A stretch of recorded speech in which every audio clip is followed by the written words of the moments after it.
നമസ്കാരം. The path is the goal എന്ന discussion സീരീസിൻ്റെ അടുത്ത സെഷനിലേക്ക് വീണ്ടും ഏവർക്കും സ്വാഗതം. നമുക്ക് ആദ്യം തന്നെ മെഡിറ്റേഷൻ ചെയ്യാം. കണ്ണുകൾ അടച്ച് ശാന്തമായിരിക്കൂ. ഭൂമിയോടും അന്തരീക്ഷത്തോടും സർവചരാചരങ്ങളോടും കൃതജ്ഞത രേഖപ്പെടുത്തും.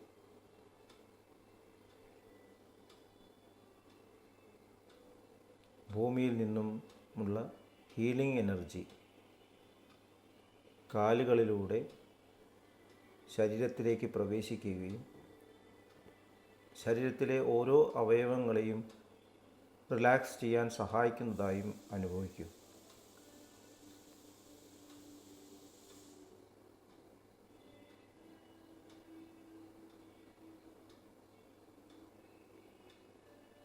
ഇപ്പോൾ ശരീരം പരിപൂർണമായും റിലാക്സ്ഡായി. ഈ റിലാക്സേഷൻ ഹൃദയത്തിൽ അനുഭവിക്കൂ. ഹൃദയത്തിൽ കുടികൊള്ളുന്ന ദിവ്യസ്രോതസ്സിൽ നിന്നും ഉദ്ഭവിക്കുന്ന ദിവ്യപ്രവാഹം മനസ്സിനെ ആകർഷിക്കുന്നതായി അനുഭവിക്കും. ആ ദിവ്യപ്രകാശത്തിൽ കുറച്ചു നേരം ധ്യാനത്തിലിരിക്കാം.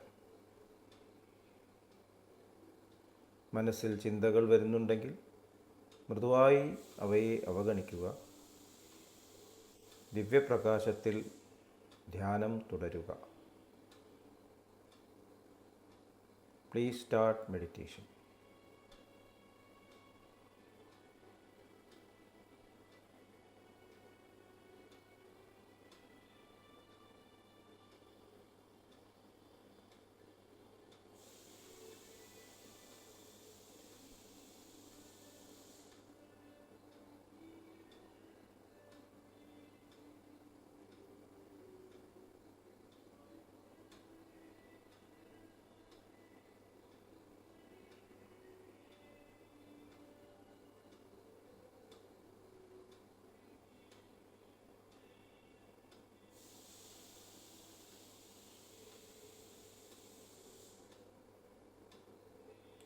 ഓക്കെ. ആ കണ്ടീഷൻ ഹൃദയത്തിൽ നിലനിർത്തി പതുക്കെ കണ്ണുകൾ തുറക്കൂ.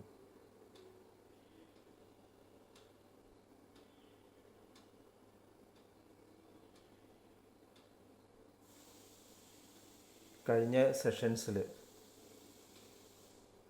എംഫസൈസ് ചെയ്ത പോലെ വീണ്ടും പറയാൻ ആഗ്രഹിക്കുന്നു. എല്ലാവരും ഹാർട്ട്ഫുൾനെസ് സഹജമാർഗ് മെഡിറ്റേഷൻ സിസ്റ്റത്തിൽ ഇൻട്രൊഡക്ടറി സിറ്റിങ്സിലൂടെ ജോയിൻ ചെയ്യണം. എങ്കിലേ ഇനിയുള്ള ഡിസ്കഷൻസ് കൂടുതൽ ആഴത്തിൽ മനസ്സിലാവുകയുള്ളൂ.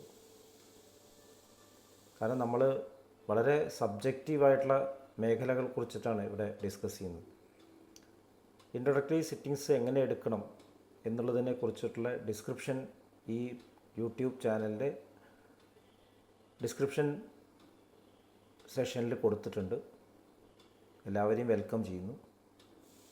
അപ്പോൾ നമ്മൾ ഡിസിപ്ലിനെ കുറിച്ചാണ് ഡിസ്കസ് ചെയ്തുകൊണ്ടിരുന്നത്. ഡിസിപ്ലിനും സറണ്ടർ, സമർപ്പണം.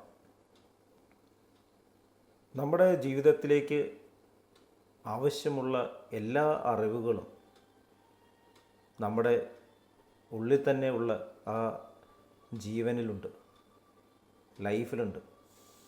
ഒരു വിത്തിൻ്റെ ഉള്ളിൽ മരം ഒളിഞ്ഞു കിടക്കുന്നു എന്ന് നമ്മൾ കേട്ടിട്ടുണ്ട്. ബയോളജിയിലും ജനറ്റിക് കോഡിനെ പറ്റി നമ്മൾ കേട്ടിട്ടുണ്ട്. അമ്മയുടെ ഗർഭപാത്രത്തിൽ നമ്മൾ ഒരു ഭ്രൂണമായിട്ട് ഡെവലപ്പ് ചെയ്ത് വരുമ്പോൾ എല്ലാ ഇൻഫോർമേഷനും ആ ജനറ്റിക് കോഡിലുണ്ട് എന്നാണ് ബയോളജി പറയുന്നത്. അപ്പോൾ ആ ജനറ്റിക് കോഡിനെ അൺവൈൻഡ് ചെയ്യാൻ, എക്സ്പ്രസ് ചെയ്യാൻ വരുന്ന ആ ഫ്ലോ, അതിനാണ് നമ്മൾ ലൈഫ് എന്ന് പറയുന്നത്. ജനറ്റിക് കോഡ് അതിൻ്റെ എക്സ്പ്രഷൻ ചെയ്യാനുള്ള ഒരു ഇൻസ്ട്രുമെൻ്റ് മാത്രമാണ്. എങ്ങനെ ഈ ലൈഫിൽ ആ ഫ്ലോ ഉപയോഗിക്കാം ഓരോ ലൈഫിനും ഓരോ സ്വഭാവ വിശേഷതകളുണ്ട്. മനുഷ്യ ജീവിതം എടുത്തു നോക്കിയാലറിയാം. എല്ലാവരും ഒരുപോലെയല്ല. എല്ലാ സാഹചര്യങ്ങളും ഒരുപോലെ ഒരുക്കുകയാണെങ്കിൽ കൂടി ഐഡൻറ്റിക്കൽ ട്വിൻസ്, ക്രോമസോംസിൽ സിമിലറായിട്ടുള്ള ട്വിൻസും കൂടിയും വ്യത്യസ്തമായിട്ടുള്ള സ്വഭാവവിശേഷതകളാണ് കാണിക്കാറ്. അപ്പോൾ ഈ അറിവ് നമ്മളിലേക്ക് ഒഴുകി വരുന്നു. നമ്മൾ യഥാർത്ഥത്തിൽ ചെയ്യേണ്ടത് നമ്മൾ സ്വയം ക്രിയേറ്റ് ചെയ്യുന്ന ബ്ലോക്സ്, തടസ്സങ്ങളെ എടുത്തു കളയുക എന്നുള്ളതാണ്. അതിനാണ് എഡ്യൂക്കേഷൻ എന്ന് പറയുന്നത്. നമ്മളുടെ ജീവിതത്തിൽ നമ്മുടെ സ്വാർത്ഥത കാരണം നമ്മൾ സെൽഫിഷ്നെസ് ക്രമേണ ഡെവലപ്പ് ചെയ്യാണ്. കുട്ടിക്കാലത്ത് സെൽഫിഷ്നെസ് ഇല്ല എന്ന് തന്നെ പറയാം. അപ്പോൾ ഈ സെൽഫിഷ്നെസ്, അഹംബോധം, അതിൽ നിന്നും നമ്മൾ നമ്മുടെ സെപ്പറേറ്റ് സ്പേസസ് ക്രിയേറ്റ് ചെയ്യുന്നു. അപ്പോൾ സ്പേസ് എന്നുള്ള വാക്ക് വളരെയധികം നമുക്ക് ഉപയോഗിക്കാറുണ്ട്. എനിക്കെൻ്റെ സ്പേസ് വേണം.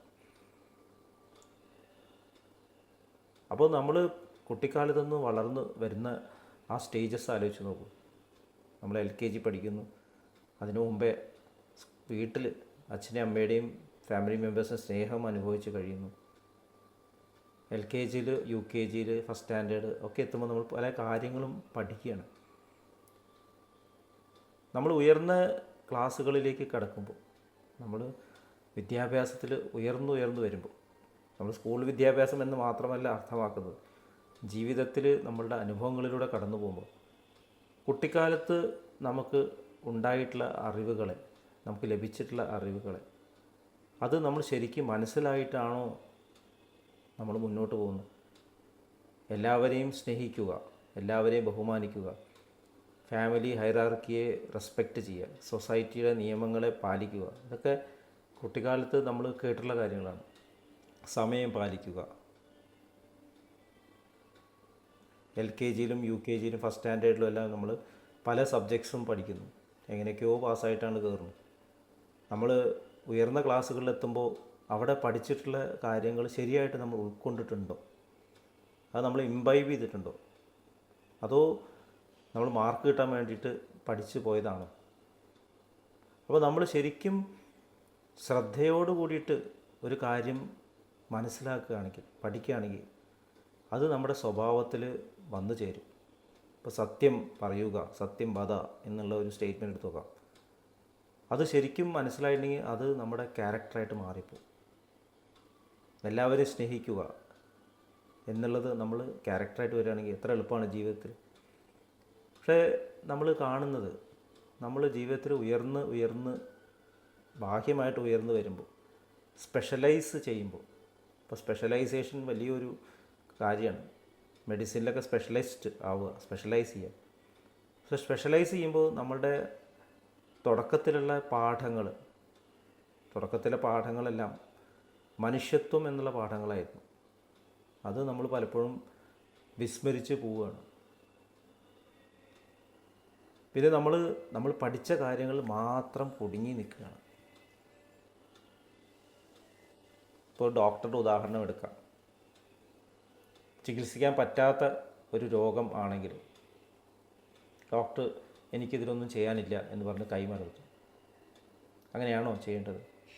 ഇനി ഡോക്ടറല്ല, ഒരു വ്യക്തി വിഷമം അനുഭവിക്കുകയാണ്, എനിക്ക് ഒന്നും ചെയ്യാനില്ല എന്ന് പറഞ്ഞ് നമുക്ക് കൈമറത്തി പോവാം. അവിടെ നമ്മൾ എന്താണ് വിസ്മരിക്കുന്നത്? നമ്മുടെ ഉള്ളിലുള്ളൊരു ഹ്യൂമെയിൻനെസ് ഉണ്ട്, മനുഷ്യത്വം. അത് നമ്മൾ ഉപയോഗിച്ചില്ല. നമുക്കൊന്ന് സമാധാനിപ്പിക്കാമായിരുന്നു, സ്നേഹത്തോടെ ഒന്ന് ചിരിക്കാമായിരുന്നു. ചിലപ്പോൾ ഒരു ആത്മഹത്യ തന്നെ നമുക്ക് അവോയ്ഡ് ചെയ്യാൻ പറ്റുമായിരുന്നു. അത് കാരണം എന്താണ്? നമ്മൾ അവരെ വേറെയായിട്ട് കണ്ടു. സെപ്പറേഷൻ അവിടെ വന്നു, ഹ്യൂമെയിൻനെസ് പോയി.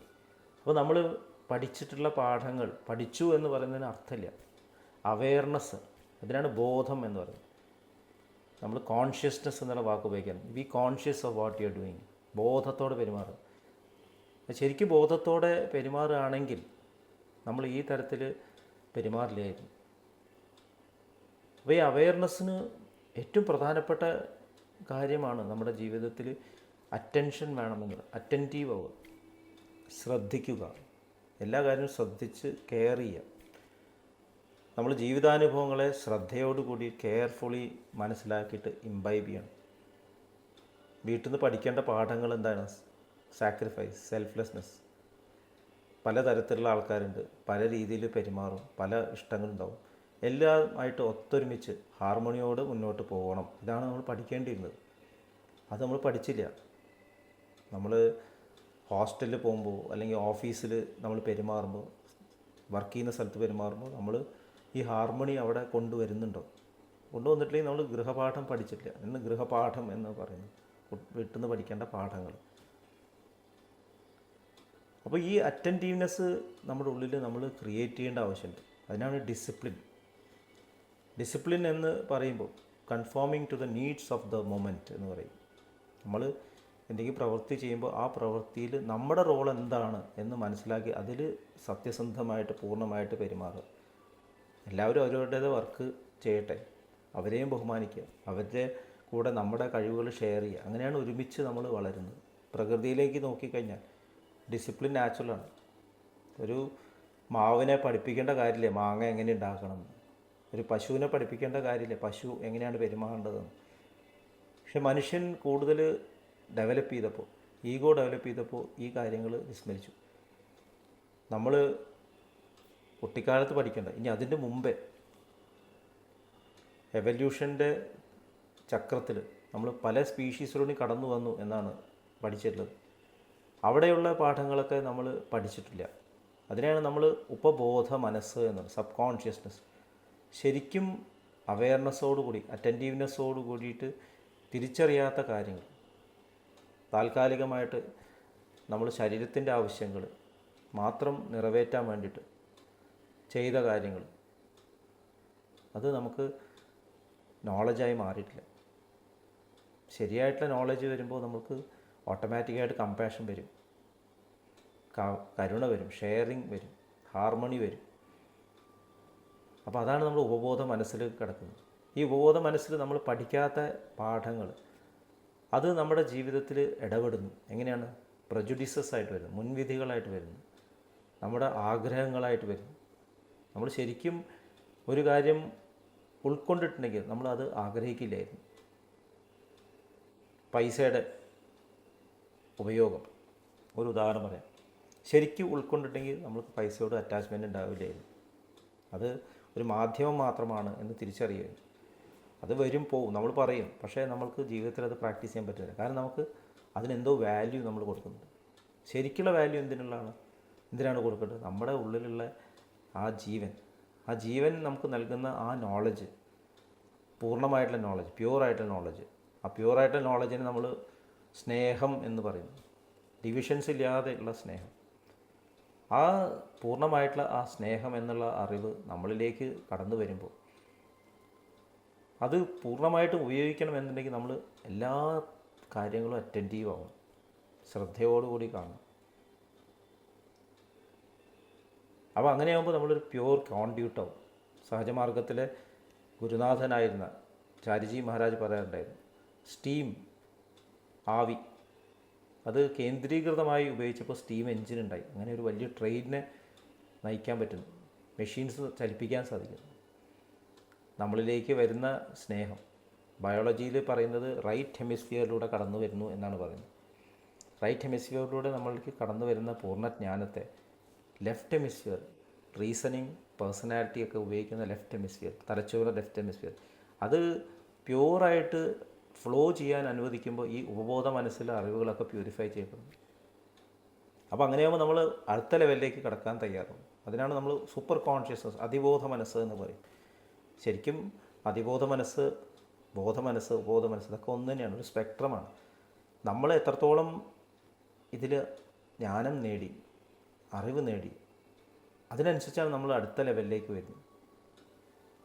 അപ്പോൾ നമ്മുടെ ഏറ്റവും വലിയ ഡ്യൂട്ടി എന്ന് പറഞ്ഞാൽ നമ്മൾ ജീവിക്കുന്ന ഈ സാഹചര്യത്തിൽ, നമ്മുടെ ലൈഫിൽ എന്തായിക്കോട്ടെ 100% അറ്റൻറ്റീവ്നെസ്സോട് കൂടിയിട്ട്, കെയറിങ്ങോട് കൂടി പെരുമാറുക.